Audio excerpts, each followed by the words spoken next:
helping us with that. And the two things now that I want to talk with you about in the Sermon on the Mount fall under the heading of Jesus's teaching the kingdom. Is teaching the kingdom. And if you will look at Matthew 5 with me now, let's spend some quality time here on the two main questions. Jesus, like any teacher that hopes to help human beings, has to address two main questions. And he does this in Matthew 5. Of course, he does it elsewhere too, but here he does it in a very systematic way. The first question is, who is really well off? Who is really well off? And you will, I'm sure, understand by now his answer to that is a person who is alive in the kingdom of God.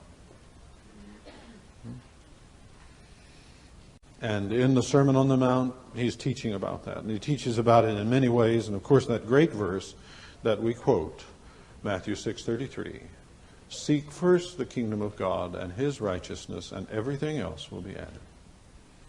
That is the good life. Now, when you are challenged in your conversations and your workplaces and so on with the question, what is the good life? Be sure to answer with that verse. And ask the other people if they've got anything going that can give what that verse promises. Life in the kingdom, being alive in the kingdom, people are truly well off if they are alive in the kingdom of God.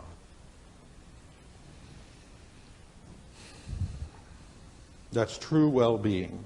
Now, when you read any thinker, pre-Christian, post-Christian, whatever, you'll see that they have to answer that question. If you listen to your local talk show host, you'll see that they're working on that question.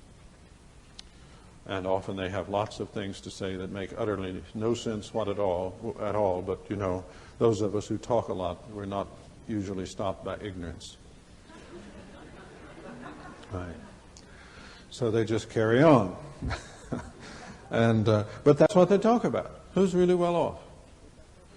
And Jesus addresses that in his teaching in Matthew 5 with the Beatitudes. And the point of the Beatitudes is to give an inversion of the people that the world think is truly bad off, and to say in the kingdom of God they are blessed. We're going to talk more about that in a moment.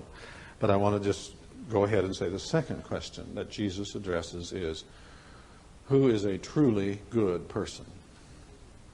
Who is a truly good person? Now, people want to be well off. I am convinced that they want more than that to be a good person. You try it out. See whether people get mad quicker if you question their well-being or their goodness. Got any guesses which will win?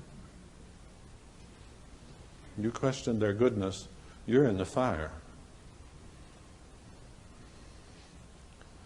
The hunger for integrity is so deep,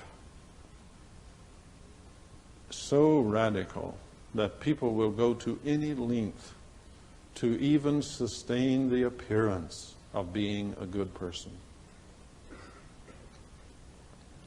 And Jesus addresses that question. He addresses it in Matthew 5:20 and 21 and following. He says, unless your righteousness exceeds the righteousness of the scribes and the Pharisees, you will not be able to enter the kingdom of the heavens. And we want to talk about that in a moment.